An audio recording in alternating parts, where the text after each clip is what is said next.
Hello there, and welcome back to Void Dwarf Studios, everyone, where we go back to the Kharadon Overlords and we discuss their named characters.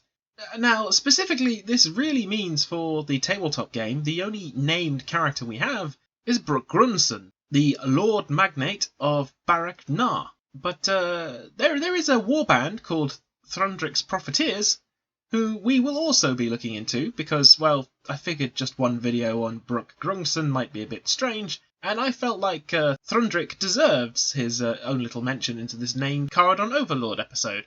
So we're going to be looking into the history of these characters, how you use them on the tabletop, and what their advantages and disadvantages are. So, starting off with the lore bit, Brokk Grungsson grew up fed stories by his father about the life of a Kharadon Overlord in the Sky Fleets. His father, named Grung, had failed to make Master Press during his time at the Archon Admiralty, and instead found himself working on the docks instead, a position that isn't really held in much high regard.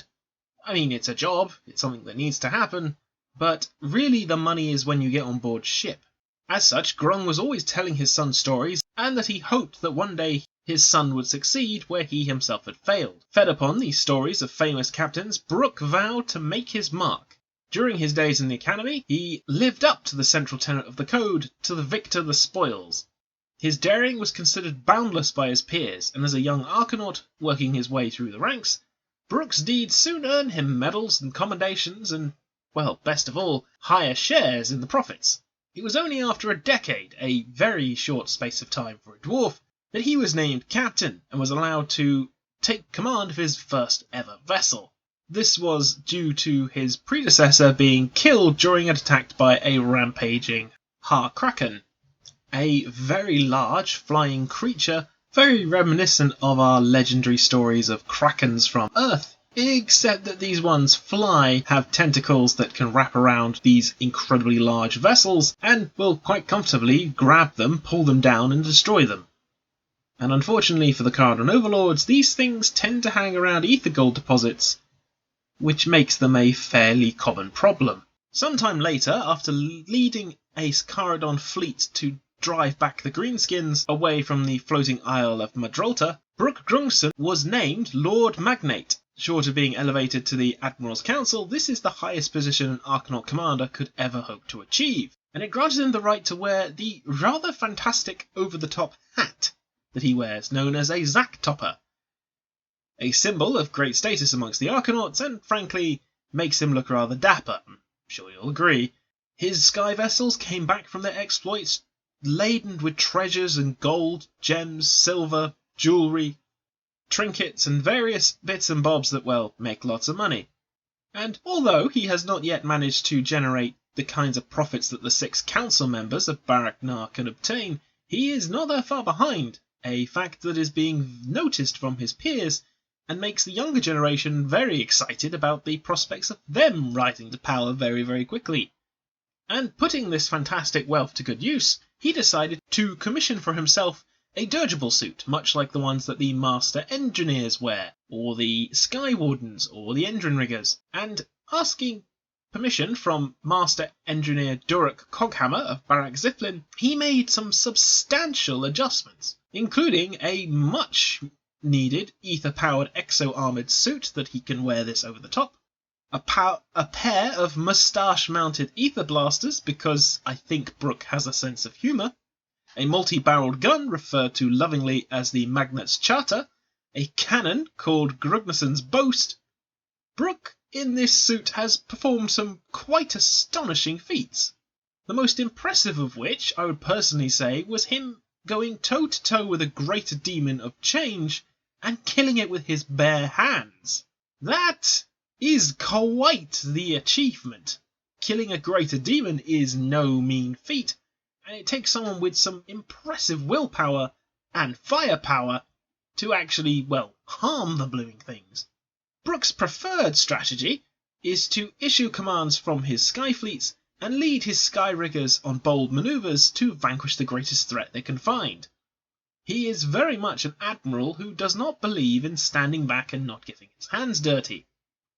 As his motto is, to the victor goes the spoils, and if you don't put in your fair share, well, you don't deserve your share, now do you? Now, Brokk Grungsson has the stat line to carry out that threat against any greater demon, and most characters actually. With a very respectable 8 wounds, 8 bravery, a 12-inch move thanks to his wonderful dirigible engine, and a 3+ save, his stat line is already pretty good for an Arcanor Admiral. He of course has the fly special rule, and he's armed with the following missile weapons.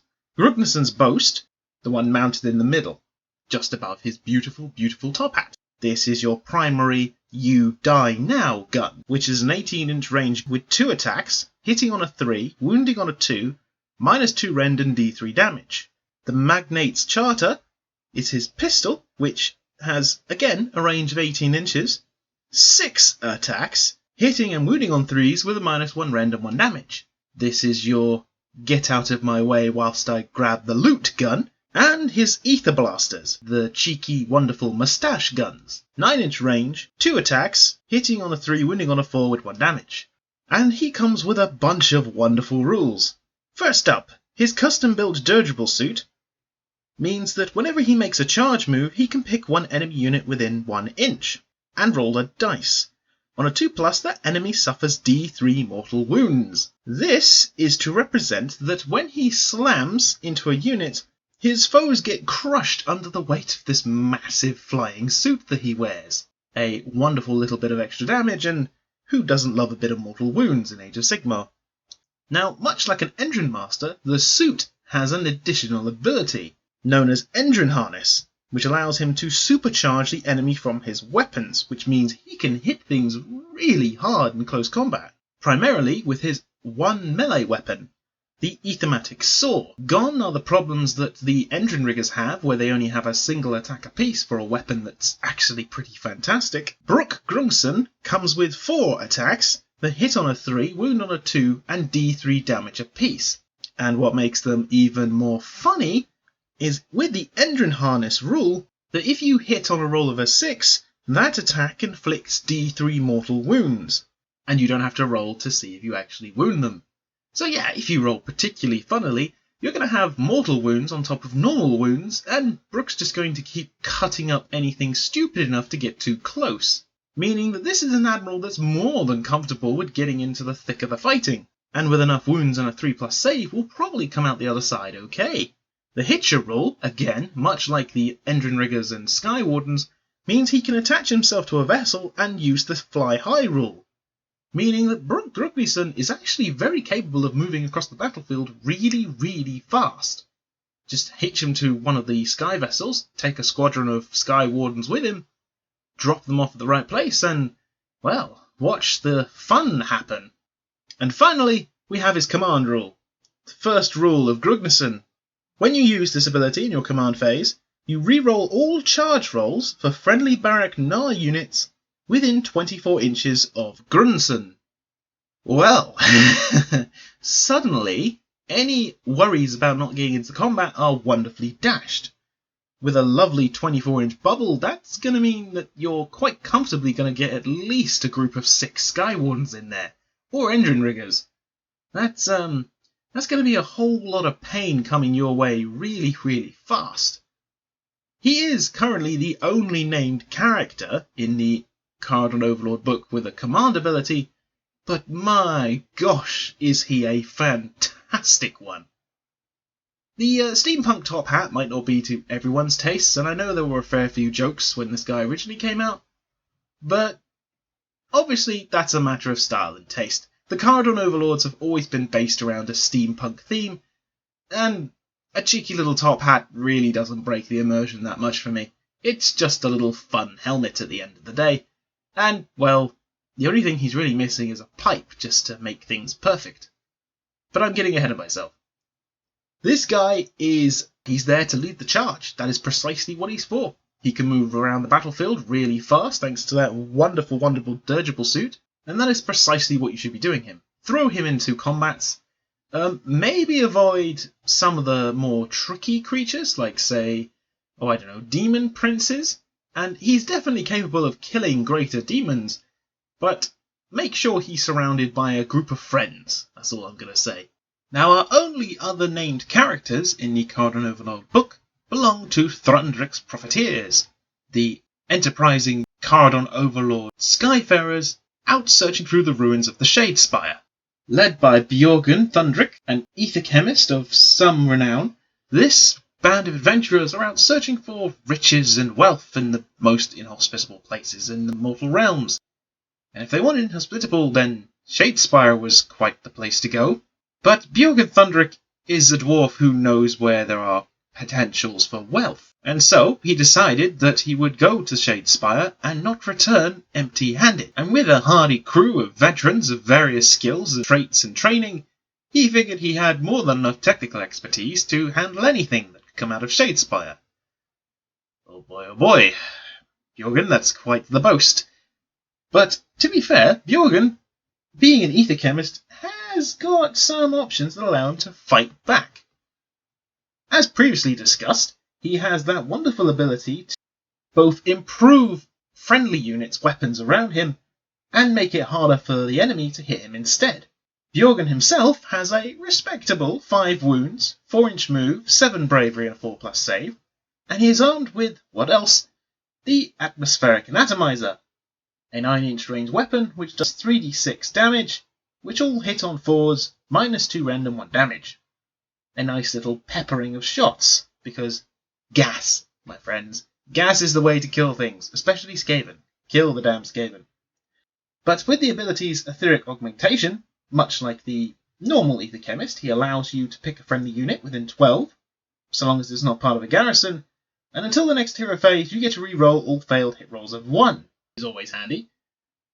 And in addition to this, you subtract hit rolls for attacks made by the enemy, so long as this guy is within 3 inches of them. Can't be used on board ship, but once off the ship, Bjorgen can at least do his best to make sure that his companions do not get hurt. And his party of adventurers, known simply as Thundriks Profitiers, are, well, really they're in it for the money. These Kharadons are in it for the money.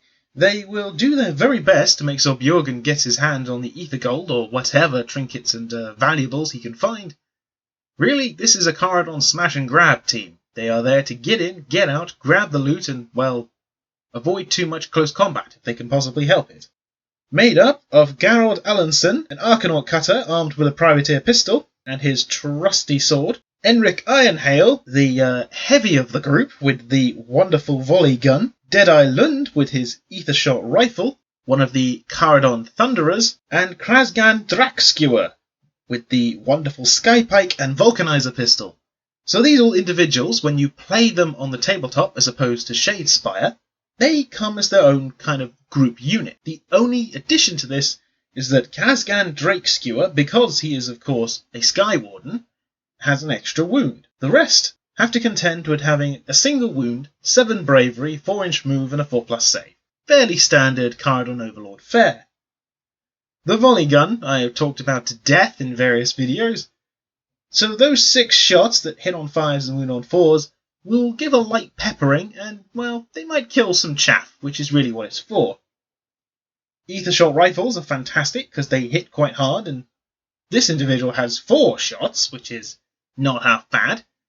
Privateer pistols and Vulcanizer pistols, which are 2 shots apiece with 12 to 9-inch range, and the Vulcanizer has the uppie on the pistol with having a -1 rend. As for close combat weapons, well, poor old Enric Ironhail only has the gun butt to bash things over the head with, so he's only got 1 attack, hitting on a 4 and wounding on a 4 with 1 damage, as does their leader. However, Arcanaut Companyman Garrod Allenson has his cutter, meaning he has 2 attacks that hit on 4s and wound on 4s and 1 damage. So really it's up to Krasgan Drakeskewer with his trusty Skypike, with 2 attacks that hits on 4s, wounds on 3s, -1 rend and D3 damage a pop. And the rule for Thundriks Profiteers is that you add 1 to hit rolls for attacks made by this unit, and you can re-roll battleshock tests for this unit whilst they're within 9 inches of Bjorn Thundrik. There isn't a great deal to tell purely from the army books, but essentially these guys are, well, they turn up for your army and they're in it for a profit. They come from Barak Nar, same place as Brokk Grungsson, and yeah, they're raiding Shadespire and trying to get as much wealth out of it as they can without, being killed by every other warband that's trying to walk around that ghastly place. Although, it's possible they're not there anymore, considering the fact that good old Sigvold managed to break out of Shadespire because he was trapped in one of those lovely mirrors. But in any case, keep these individuals close together, and Bjorn Thundrik, he's an ether chemist, so he's going to help your units, make your other units better at shooting and the enemy harder to hit you. So, whilst he's not the most powerful character, he's definitely worth taking. He's an upgraded ether chemist, essentially. So, this is a fairly short video for characters, unfortunately, but hopefully sometime in the future we'll have some more named characters for the updated Kharadon Overlord book. I hope you've enjoyed this little series. Please write down below the next one you may wish to see put up on this channel. Like and subscribe, it really helps, and I appreciate every single one of you. Thank you so much for the support you've given this channel. Check out the Patreon page if you have the coin to spare. And until next time, take care everyone.